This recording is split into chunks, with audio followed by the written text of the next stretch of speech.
네, 안녕하세요. 여러분과 함께 공부하는 데니스입니다. 갑작스럽게 태풍 때문에 좀 급하게 영상을 녹화를 합니다. 월요일에 지금 여러분이 수업 듣고 있을 때는 태풍 피해가 크게 없어야 될 텐데요. 그렇죠? 여러 기상을 예측하는 프로그램들마다 경로를 좀 다르게 예측을 하고 있어서 지금쯤 어떨까 싶네요. 선생님이 지금 녹음하고 있는 건 일요일 저녁입니다. 일요일 저녁인데 내일 월요일에 이 강의를 보고 계실 때쯤에는 크게 큰일 없이 거제도가 무사했으면 좋겠다 하는 희망이 있습니다. 자, 그럼에도 불구하고 우리는 역시 오늘 공부를 좀 해보아야 되겠죠. 특강으로 마련한 시간이고요. 역시 그 조금 우리가 보통 영어를 사용하는 데 있어서 소홀히 할 수 있는 부분이기도 하고, 특히 우리나라에는 없는 그런 구두점들 같은 경우는 독해를 할 때 여러분 자칫 잘못 해석하는 경우가 있을 수도 있기 때문에 그런 점에서 마련한 시간이라고 생각하시면 될 것 같아요. 구두점에 관한 수업이고요. 영어로는 punctuation marks라고 합니다.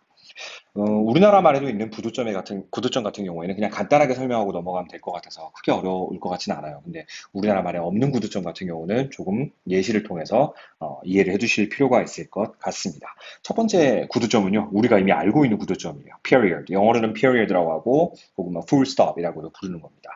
마침표죠. 점, 온점이라고 되어 있는 그런 거예요.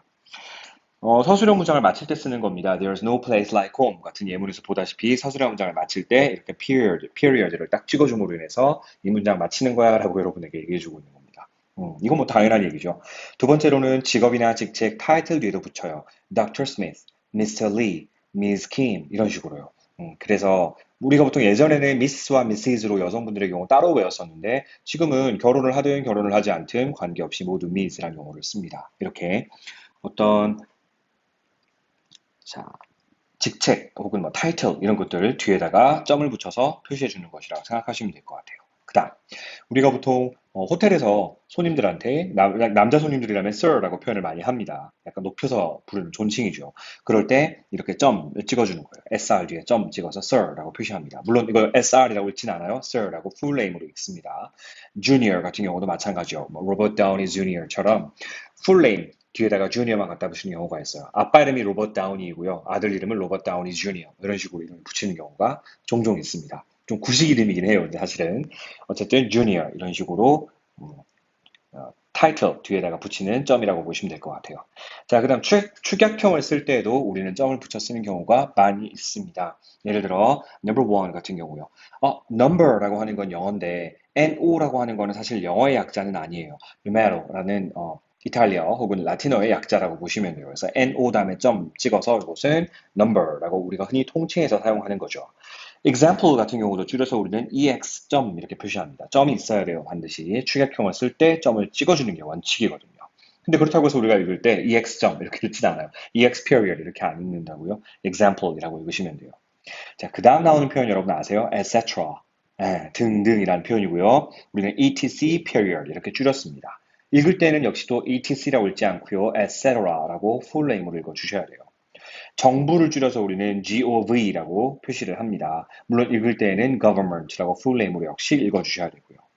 우리 한국에서 그 인터넷 사이트, 그러니까 웹사이트의 도메인 주소 중에 go.kr, go 이렇게 되는 경우 있죠. 이게 바로 government 약자라 보시면 될 것 같아요. 우리는 go라고 심지어 더 줄이기도 합니다. 자, 그 다음 나온 표현 approximately라는 표현은요, 부사로서 대략, 약이라는 의미를 가지고 있는 표현이에요. 예를 들어, 몇 시간 남았어? 라고 물어봤을 때 approximately 1 hour, 대략 1시간 남았어. 대략 1시간 이렇게 표현할 때 쓰는 표현이고요. approx라고 줄여서 쓰긴 합니다만 역시 읽을 때는 approximately라고 full name으로 읽어주셔야 됩니다. 월 이름을 얘기할 때, 달 이름을 얘기할 때도 마찬가지요. November라는 걸 우리는 줄여서 nov 이렇게 점 찍어줍니다. nov 그냥 period 이렇게요. 물론 읽을 때는 November라고 읽으셔야 되고요.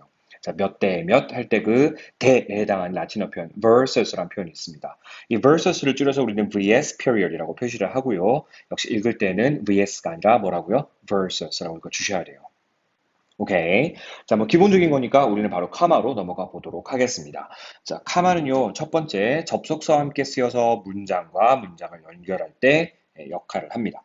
여기서 주의하셔야 될 점은 접속사가 반드시 있어야 돼요. 단순히 카마만 가지고서 문장과 문장을 이어주는 역할을 할 수는 없습니다. 반드시 접속사가 있어야 돼요. 예를 들어, I went to buy some eggs. 계란을 사러 갔습니다. But 그런데 grocery store 식료품점이 was closed. 문을 닫았다는 거죠. 보시다시피 comma 뒤에 접속사 but 다음에 새로운 문장이 이어져요. 만약 but이 없다면 벗이 없다면 문장은 어색해져요. 접속사가 반드시 있어야 됩니다. 다만 이 접속사 앞에 커마를 써줌으로 인해서 나 새로운 문장이 시작될 거야 라고 표시를 해주는 거, 그런 기능을 하고 있다고 봐주시면 될 것 같아요. 자, 두 번째, 여러 가지 항목을 나열할 때 이 커마를 사용합니다. 우리 열거할 때요, 두 개 이상을 열거할 때, 즉 세 개 이상을 열거할 때 A, B, and C 구문 기억나십니까? 그렇게 열거한다고 했었죠. 그래서 I like pizza, 피자 좋아하고요. 치킨 좋아하고요. And spaghetti, 그리고 스파게티도 좋아합니다. 이런 식으로요. 여기서 주의할 점은 마지막 and 뒤에 또 커마를 찍지는 않는다라는 점이죠. 그렇게는 사용하지 않아요. 오케이. 자, 그다음 세 번째요. 날짜와 주소를 표시할 때 우리 커마를 또 사용합니다. 참고로 영어는 우리나라 말과는 다르게 작은 단위가 앞에 와요. 우리는 2020년 9월 2일 수요일 이렇게 표시하지 않습니까? 근데 영어에서는요. 수요일 9월 2일 2020 이런 식으로 표시를 한다라는 거예요. 그래서 Wednesday부터 먼저 씁니다. Wednesday. 사실 이걸 줄여서 쓰기도 해요. 그런데 어쨌든 Wednesday 다음에 커마 썼고요. September 줄여서 마침표 찍은 거 보이세요? period 쓴 거 보일 겁니다. September 2nd. 우리가 요일을 얘기할 때 숫자는요, 서술을 읽습니다. 그래서 second라고 읽으셔야 돼요. September 2nd. 그 다음에 또 커마가 보이고 2020, 2020년 이렇게요. 주소도 마찬가지입니다. 작은 단위가 앞에 와야 돼요. 그럼 우리 거제고등학교의 주소는 어떻게 되죠? 모르실 겁니다만 경상남도 거제시 아주로 3길 60일 이렇게 돼요. 그럼 역시 제일 작은 단위 61부터 써줘야 되겠죠. 61, 써주는 겁니다. 항목 길이 사이에는요. 아주로 3길 다음에 거제시 경상남도 그 다음 우리나라의 정식 국명 Republic of Korea 줄여서 ROK 써주시면 되는 겁니다. 되셨나요? 여러분 집 주소도 영어로 쓸 수 있을까요? 써야 될 일이 있을지도 모릅니다. 그래서 연습을 한번 해보시기 바래요. 반드시요. 자, 그 다음 4번, 네 번째입니다. 이메일이나 편지를 쓸 때 첫 호명 뒤에 커마를 씁니다. 이건 관습적으로 쓰는 커마이기 때문에 써주셔야 돼요. 예를 들어 우리 이메일에서 혹은 편집을 해서 친애하는 누구누구에게라고 할 때 그 친애하는 해당하는 표현이 뭐가 있어요? Dear가 있습니다. Dear Mr. Kim, 이런 식으로요. Dear Danny, 친애하는 데니에게, 이런 식으로 사용한다라는 거죠. 그리고 나서 줄 띄워 쓴 다음에 본문은 바로 시작하시면 돼요. 사실 이것도 가장 기본적인 건데 우리가 한 번도 해본 적이 없으면 도대체 어떻게 시작을 해야 되지? 감을 못 잡을 때가 있다고요. 그래서 알려드리는 겁니다. 자, 그 다음 다섯 번째는요, 동격의 커마입니다. 실제로 수업 시간에 선생님이랑 독해 구문을 공부를 하면서 이거는 동격의 커마예요 라고 여러 번 설명한 적이 있었을 거예요. 어떤 식으로 사용되는 건지 예문을 통해 살펴보도록 하겠습니다. I have a friend, 친구가 있는데요. 커마 다음에 써니가 보이죠. 그럼 이 써니라는 사람은요, 누군가 하면 내가 가지고 있는 바로 그 친구를 설명하고 있는 거예요. 같은 대상을 가리키고 있다는 거죠. 어떤 써니인고 하니, who is always kind and caring. 항상 친절하고 또 caring, 남을 잘 돌보는 아주 세심한 배려를 베푸는 그런 사람이라는 거예요. 여기까지 이해되시나요? 오케이. 근데 실제적으로 커마 써니가 없다고 생각해 보시면 그냥 그 자체로도 문장은 돼요. I have a friend who is always kind and caring 이런 식으로요. 그런데 써니라는 이름을 꼭 써줘야 한다면 이렇게 커마 뒤에 써니를 써주면 동격의 커마 역할로서 두 문장이 연결된다는 이야기죠. 되셨나요? 좋아요. 자, 이제 커마의 마지막 역할, 6번 역할이고요. 사실 이것도 우리는 독해 구문을 설명하면서 본 적이 있는 커마입니다. 자, most people 한 다음에 갑작스럽게 난데없이 커마가 보이고요. 문장이 쭉 이어지나 했더니 또 커마가 보입니다. 이런 커마를 선생님이 그냥 임의로 붙이는 이름, 쌍커마라고 부르고요. 이거는 지금 삽입되어 있는 거라고 보시면 돼요. 삽입의 콤마라고도 선생님이 설명했었습니다. 그럼 이런 삽입의 콤마는 왜 쓰는 거냐? 앞에 나온 내용에 대한 추가적인 설명이나 어떤 부연 설명을 하고자 할 때, 추가적인 정보를 들려주고 싶을 때, 이렇게 문장 중간에 새로운 정보를 추가시키고자 할 때, 쌍코마, 커마를 이용한다라는 거예요. 예문 볼까요? Most people, 대부분의 사람들은 어떤 사람들인고 하니 뒤에서 부연 설명을 합니다. Hearing these phrases for the first time. 최초로 이러한 어구들을 들은 대부분의 사람들은 cannot correctly guess their meanings. 그것들의 의미를 정확하게 추측하지는 못할 겁니다. 이런 의미가 되는 거예요. 되셨나요? 사실은 hearing these phrases for the first time이라는 부분이 없어도 문장은 충분히 어법적으로나 의미상으로 문제가 없어요. 그런데 처음으로 이 어구를 들은 사람들이라는 정보를 조금 더 부가 설명하고자 넣은 거라 보시면 될 것 같아요. 되셨나요? 좋습니다. 이제 우리 한국어에는 없는 조금 다소 어려운 문장 부호라 볼 수 있는 하이픈과 대시를 구별해 보려고 합니다. 자, 하이픈과 대시는 생긴 거는 되게 비슷하게 생겼어요. 근데 하이픈은 보시다시피 조금 짧고요. 대시는 좀 깁니다. 그리고 하이픈은 단어와 단어를 결합하는 거라 보시면 돼요. 단어와 단어를 결합할 때 쓰는 녀석이라 보시면 돼요. 대시는 주로 문장과 문장을 이어줄 때 쓰는 녀석이라 보시면 뭐 크게 어렵지 않게 그 개념 구별이 될 겁니다. 그럼 하이픈부터 한번 살펴볼 거예요. 하이픈은 단어와 단어를 결합하는 거라고 했습니다. 그래서 기본적으로 복합어를 만들 때 가장 많이 사용돼요. 예를 들어 첫 번째 예문부터 보시면 She lacks self-confidence. 그냥 self와 confidence를 이어서 쓸 수도 있겠지만 사실 영어 사전에는 그렇게 등재가 안 돼 있어요. self와 confidence 사이에 반드시 이렇게 하이픈을 씁니다. 사실 뭐 붙여서 써도 상관은 없는데 굳이 하이픈을 쓰는 이유는 이 단어가 어떻게 만들어졌냐를 그대로 남겨서 보여주고 있는 거라고 보시면 될 것 같아요. 자신감이란 뜻이에요. 그냥 confidence만 써도 자신감이란 의미긴 한데 self란 말이 조금 더 붙어서 자기 스스로에 대해서 가지는 자신감 뭐 이런 식의 표현이 강조된다고 보시면 돼요. 그래서 그녀는 자신감이 lacks 부족합니다 이거죠. 그 다음이요, she works part-time. 우리 한국어에서 아르바이트라고 잘못 쓰고 있는 콩글리시 표현이죠. 영어로는 part-time이라고 합니다. 그녀는 시간제 근무를 하고 있습니다. 라는 뜻이고요. part-time도 이렇게 중간에 하이픈으로 연결된 복합어예요.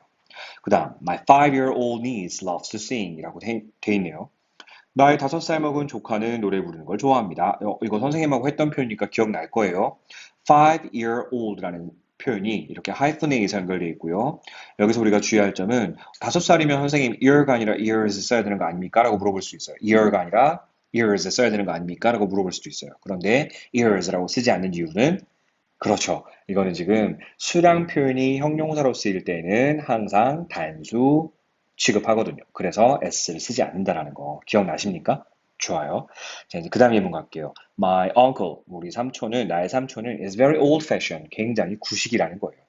직역을 하면 옛날 패션을 가지고 있다는 뜻이거든요. 옛날 패션을 가진이라는 의미의 과거분사이자 형용사입니다.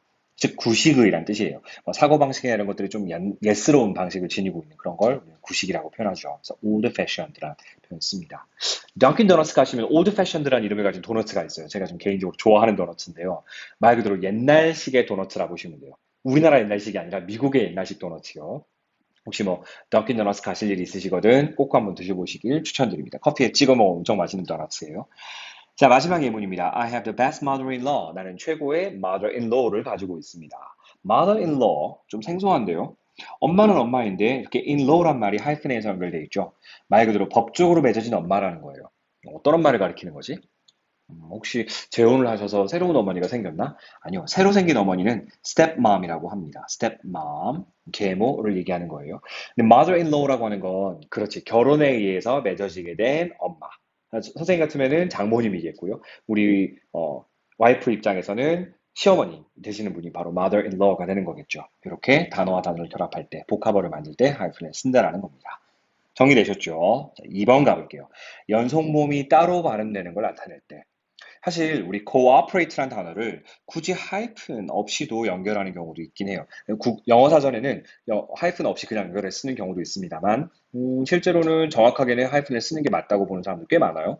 그래서 cooperate, co라는 발음과 operate 할 때 co 하는 o 모음과 operate 할 때 a 모음은 다른 모음이거든요. 스펠링은 똑같지만 그래서 연속되는 모음이 따로 발음되는 걸 나타내 주려고 일부러 하이픈을 쓴다라는 겁니다. 그 다음, 물론 뭐 이 단어 의미는 아실 거라고 생각해요. operate가 작동시키다라는 뜻이고요. co는 함께라는 의미를 가지는 접두사예요. 그래서 함께 작동시키다, 협력하다, 협동하다라는 뜻이죠. 이 녀석이랑 동의어로 쓰이는 또 유명한 동사가 collaborate라는 동사도 있습니다. 이 녀석은 하이픈 없이 그냥 바로 연결해 쓰는 동사예요. collaborate. 이 녀석도 재밌죠. labor가 노동이잖아요. concur는 함께인데 자음동화에서 L을 하나 더 붙여 쓴 거고요. collaborate 해서 협력하다, 합동하다, 함께 일을 하다 이런 의미로 쓰는 겁니다. 자, 두 번째는요, pre-enlightenment, enlightenment라는 거고요. enlightenment 하면 뭐 계몽 이런 뜻이에요. 좀 어려운 단어이긴 한데 무지몽매하면서 눈을 뜨는 거죠. 잠깐만요. 계몽 이런 겁니다. 근데 pre라는 접두사가 붙어 있으면 이건 미리라는 거잖아요. 그러니까 미리 선지 뭐 이런 의미인데 좀 어려운 어휘라서 이건 나중에 뭐 굳이 여러분이 모르셔도 되는 어휘라서 넘어가고요. 중요한 거는 pre 하는 이 표현과 여기 있는 이 표현 두 개가 서로 붙어 있으면 어때요? 네, 이거는 지금 두 개가 붙어 있으니까 발음할 때 어떻게 발음해야 될지를 모를 수 있잖아요. 그래서 이렇게 하이픈을 써서 따로 발음되는 걸 나타내 주려고 이렇게 표시를 한다는 겁니다. 자, 세 번째요. 숫자 중 정수 21에서 99까지 반드시 고기에는 10의 자리와 그리고 1의 자리 사이에는 이렇게 하이픈이 있어야 됩니다. 여러분 이걸 사실 모르는 친구도 되게 많더라고요. 숫자 정수 21에서 99까지 22 바로 이 사이 20하고 2 사이에 하이픈이 있어야 돼요. 37 역시 30와 7 사이에 하이픈이 있어야 되고요. 99, 99 이렇게 99까지라고 했으니까 99도 해당하는 거겠죠. 90하고 9 이렇게 10의 자리수와 1의 자리수가 사이에 그렇게 하이픈을 넣어 주셔야 됩니다.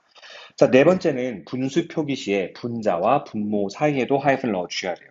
분수 표현 영어로 표현할 수 있으시겠죠? 3분의 1 영어로 어떻게 표현하나요? 1/3 이럴 때 분자 1 그리고 분모 third 이렇게 쓰는데 그 사이 하이픈을 씁니다. 혹시 모르는 친구들을 위해서 다시 한번 설명을 해드릴게요.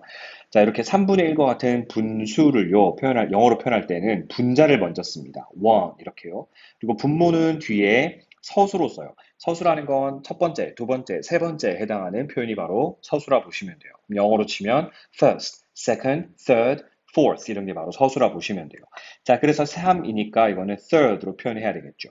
근데 그냥 one third라고만 쓰는 게 아니라 요 사이에 하이픈을 넣어서 표현해 주는 것이 원칙이라는 거죠.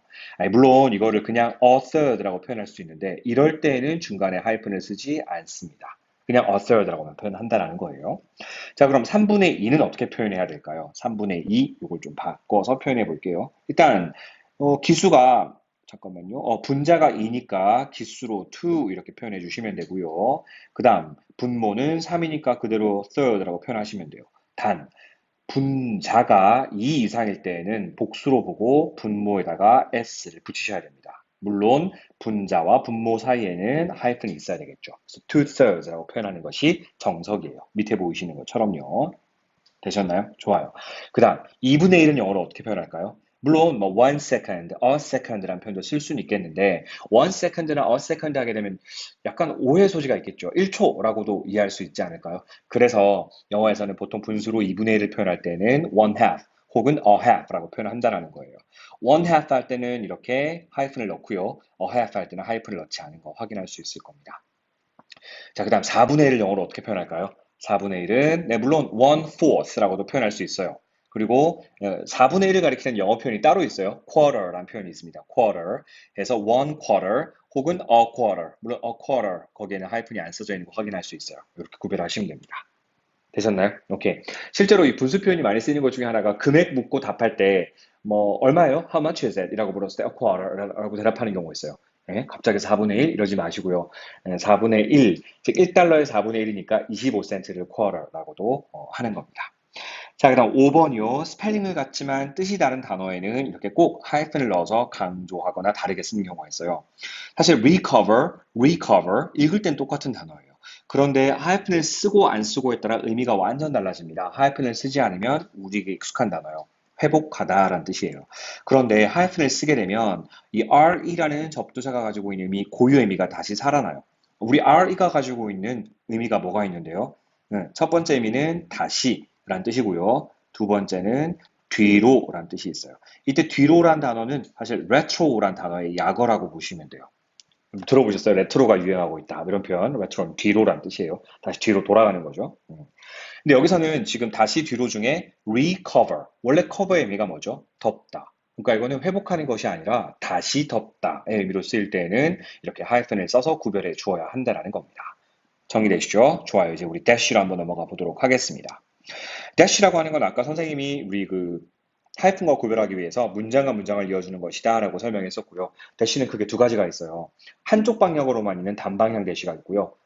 그 다음 선생님이 끊을게 기본 원칙 시간에 얘기했던 쌍대시, 이른바 대시로 시작해서 대시로 끝나는 대시가 두 개 연이어 나오는 그런 걸 우리는 양방향 대시라고 표현합니다. 뭐 용어는 그렇게 중요한 건 아니고요.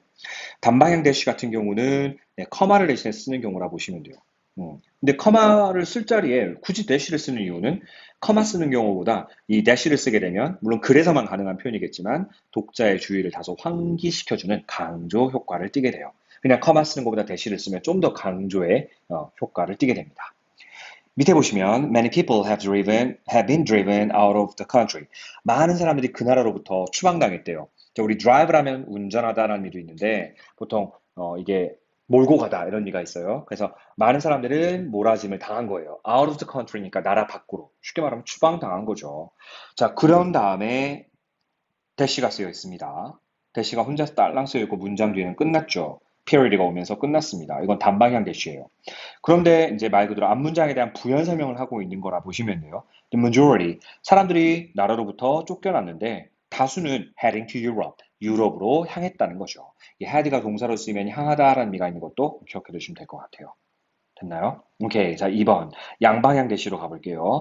이거는 쌍코마랑 똑같아요, 역시. 문장 중간에 끼워 넣어서 추가 정보를 제공하는 경우라 보시면 돼요. 근데 마찬가지, 그냥 커마 쓸 자리에 커마 써도 되는데 굳이 대시를 쓴 이유는 역시나 강조 효과를 띠기 때문이겠죠. 예문 볼게요.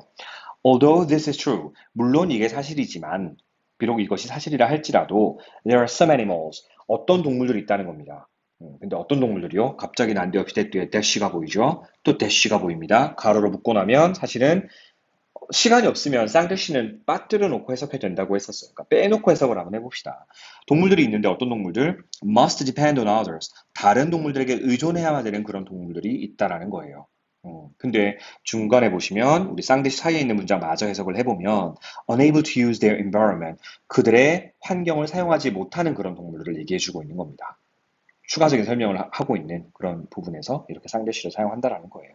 됐죠? 오케이. 자, 그다음 감탄문은 솔직히 뭐 어려울 거 없어요. 우리나라 말도 있는 거니까요. 감정이나 느낌이 들어가 있는 감탄사나 명령문에서 사용하는 거고요. Don't touch it, stop 이런 식으로 명령문에서도 많이 사용한다는 거 보시면 돼요.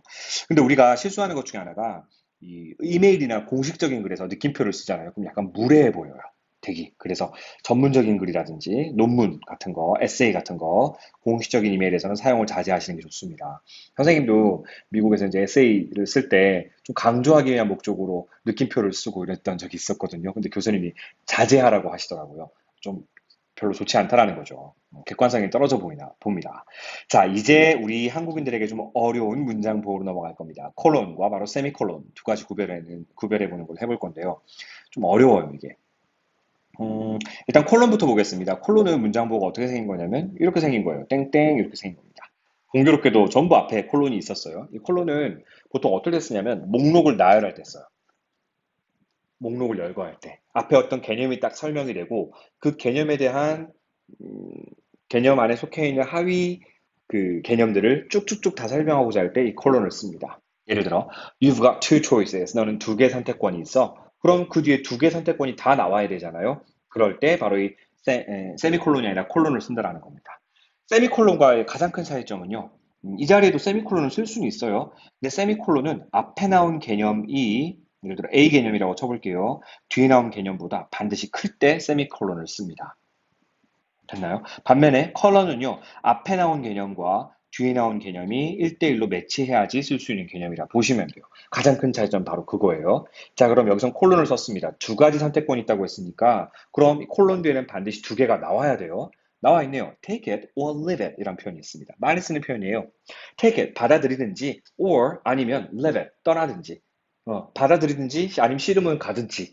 요 두 가지 선택권밖에 없다. 이런 얘기예요. 이거 많이 쓰는 표현이에요. 야, 너 두 가지 선택권밖에 없어. 받아들이든지 아니면 그냥 가든지 뭐 두 개 중에 선택해. 이런 표현을 쓸 때 쓰는 겁니다. 그 다음요. I need the following ingredients. 나는 다음 재료들이 필요합니다. 라고 해놓고 역시 컬러를 썼네요. 그럼 이 뒤에는 그 재료들에 해당하는 모든 것들이 다 열거돼 있어야 되겠죠. garlic, 파가 아니고 garlic은 마늘이에요. 마늘, onion, 양파, spring onion. 이게 우리가 흔히 얘기하는 대파를 얘기하죠. 사실 우리가 요리 관련된 표현 쓸 때 대파가 영어로 뭔지 좀 궁금할 때가 있거든요. 사실 미국 요리에서 대파를 거의 사용하지 않아요. 그래서 굳이 찾아본다면 뭐 spring onion 혹은 뭐 Welsh onion 이런 표현 쓰기도 하는데 제가 봤을 때 생긴 거로만 따지면 spring onion이 우리나라의 대파랑 가장 비슷하게 생긴 것 같아요. 그리고 마지막 some sauce 약간의 소스 이런 재료들이 필요하다는 겁니다. 두 번째로 앞문장에 대한 요약이나 부연 설명을 덧붙이고자 할 때 이렇게 color를 쓰기도 합니다. Love is blind. 사랑은 맹목적인 거야. 사랑은 눈먼 거야. We don't see the blemishes, the shortcomings. 우리는 그 blemishes 하면 보통 얼굴에 울긋불긋하게 내는 trouble 같은 거 있죠. trouble을 우리가 blemish라고 합니다. 예. 근데 뭐 흠이라고 우리가 보통 번역을 해요. 우리는 흠을 바라보지 못한다는 거예요. 여기서 커마는 어떤 역할을 하고 있는 걸까?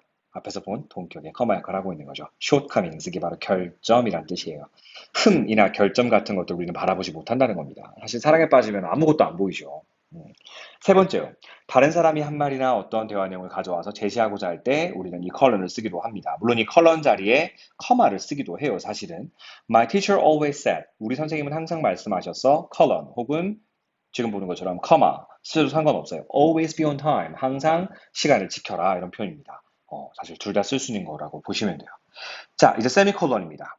세마이콜론이라고 발음하기도 해요. 이 녀석은 자, 요렇게 생겨 있어요. 위에는 period가 보이고요. 밑에는 커마가 보이는 그런 표현입니다. 신기하죠, 이거? 우리나라에서는 거의 쓰지 않는 표현이긴 한데, 우리나라 말에서는요.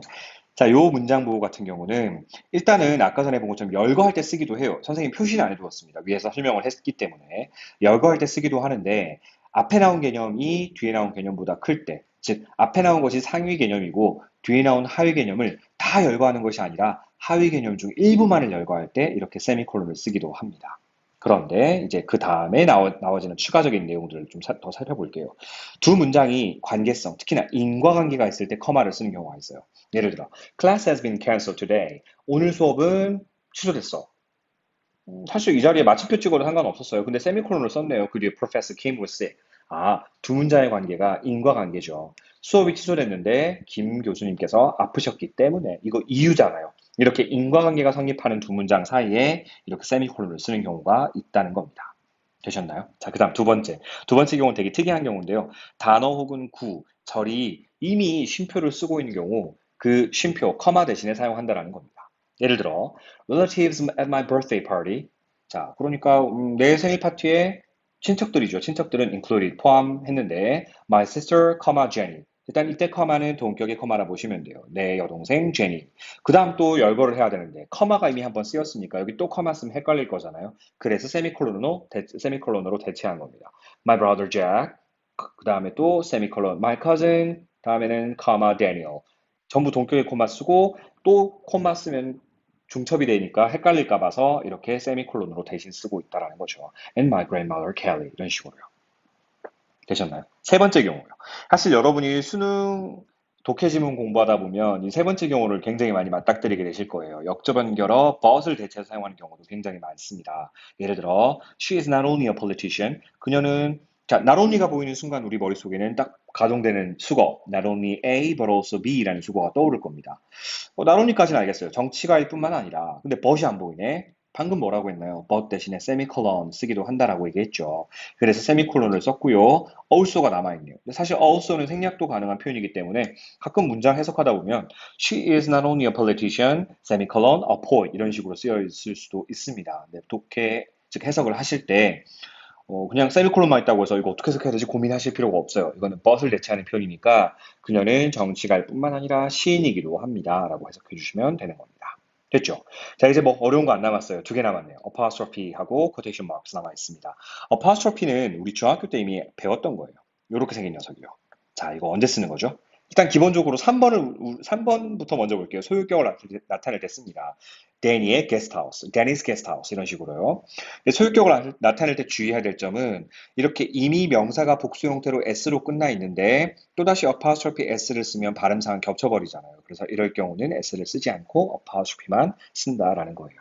됐나요? 자, 그 다음 1번으로 올라가 볼게요. 글자나 소리가 빠진 줄임말을 표기하고자 할 때 우리는 이렇게 apostrophe를 쓰기도 합니다. 예를 들면 I'm, he's, it'll 이런 식으로요. It's been a long time. 이건 it has been a long time. 이걸 줄임말이라고 보실 수 있겠죠. 그리고 위에서 우리는 신사분, 약간 직책이 높은 신사분에게 sir라고 표현한다고 했습니다. sir. 근데 여성분한테 쓰는 표현이 이 표현 있죠. ma'am. 사실 이 단어는 mesdame의 줄임말이라 보시면 돼요. 프랑스어의 숙녀분이나 여성분에게 쓰는 mesdame이란 표현에 이 소리가 빠진 표현이라 보시면 될 것 같아요. 영어에서 madam이라는 표현 잘 안 쓰니까 ma'am 이렇게 줄여서 쓴다라는 거죠. 역시 apostrophe가 들어가야 되고요. 단어를 축소하거나 줄일 때 쓰는 표현이니까 will not 축약형 뭐가 있죠? won't가 있고요. 그 다음에 don't도 있고요. wouldn't도 있습니다. 자, 이제 마지막이요. quotation mark. 이게 바로 인용문 부호라는 건데요. 우리가 흔히 얘기하는 따옴표라는 게 있어요. 쌍따옴표도 있고요. 그 다음에 이런 거. 작은 따옴표라고 하나요, 이거를? 네. 우리나라 말에서 작은 따옴표라고 하는 것 같아요. 이거를 영어에서는 이렇게 돼 있는 걸 더블 쿼츠라고 표현하고요. 작은 따옴표를 싱글 쿼츠라고 표현합니다. 더블 쿼츠는 우리나라 말하고 똑같아요. 직접 대화를 표시하거나 뭐 인용할 때 씁니다. He said, comma. 자, 이 자리에 커마 쓰기도 하지만 뭘 쓰기도 한다라는 거예요. 아까 전에 했던 것처럼 콜론 쓰기도 합니다. I'd really like to have a girlfriend. 아, 진짜 여자친구 가지고 싶다. 이런 표현이죠. 직접 대화를 인용할 때 쓰는 표현이에요. 자, 근데 영어에서는 강조 표현을 쓸 때 여러분들이 종종 이 더블 쿼트를 쓰는 경우인데 그러면 안 돼요. 이 더블 쿼트는 오로지 인용할 때만 쓰는 문장 부호입니다. 종종 우리나라에서 강조의 대상에서 이 표현을 쓰나요? 더블 쿼트를? 쌍따옴표를 쓰는 경우가 있는지는 모르겠는데 영어에서는 강조할 때는 bold체, bold체는 뭐냐면 굵게 쓰는 체를 얘기하는 거예요. 그다음 이탈릭체, 기울여 쓰는 체, 이 두 개를 사용하지 이렇게 쌍따옴표를 쓰지는 않는다라는 거 꼭 기억하셨으면 좋겠고요. 마지막으로 싱글 쿼츠라고 하는 거는 이게 우리나라에서는 생각을 표현할 때 쓰고 이렇게 싱글 쿼츠를 사용하죠. 영어에서는 큰 따옴표로 인용한 인용문 안에서 이 더블 쿼트 안에서 또 다른 말이나 제목이나 이름들을 인용하고자 할 때 싱글 쿼트를 사용합니다. 예문 보시면 이해가 될 거예요. Titanic is my favorite movie, my mom said. 이렇게요. 우리 엄마가 말씀하시기를. 그럼 지금 이 더블 쿼트 안에 있는 거 실제 우리 어머니가 하신 말씀을 인용하고 있는 거죠. 근데 그 안에서 또다시 제목이나 이름이나 아니면 다른 말을 인용할 때 이렇게 싱글 쿼트를 사용하는 겁니다. 타이타닉이란 영화야말로 내 가장 좋아하는 영화야라고 어머니께서 말씀하셨다라는 겁니다. 이럴 때 싱글 쿼트를 사용한다라는 거예요. 되셨나요? 네. 여러분, 오늘은 사실 여러분이 알고 있었을 수도 있는 표현이긴 한데, 생각외로 독해하다 보면 여러분에게, 갑자기 이 문장 부호는 뭐지? 라고 혼란을 빠뜨릴 수 있을 만한 표현들을 정리를 좀 해보았어요. 특히나 컬런과 세미콜론, 그리고 앞에서 보았던 하이픈과 dash 이런 표현들 위주로 정리를 잘 해두시면 좋을 것 같습니다. 물론, 우리가 수업 시간에 지금 다루고 있는 내용들은 당연히 중간고사 문제로도 활용될 수 있다는 거 다시 한번 염두에 두시고요. 각 문장 부호들이 어떻게 사용되는지를 꼼꼼하게 복습을 해 두시면 좋을 것 같습니다. 모쪼록 태풍 피해 없이 잘 지내시고 또 건강한 모습으로 우리는 화요일에 학교에서 뵙도록 하겠습니다. See you next time, everybody. Bye bye.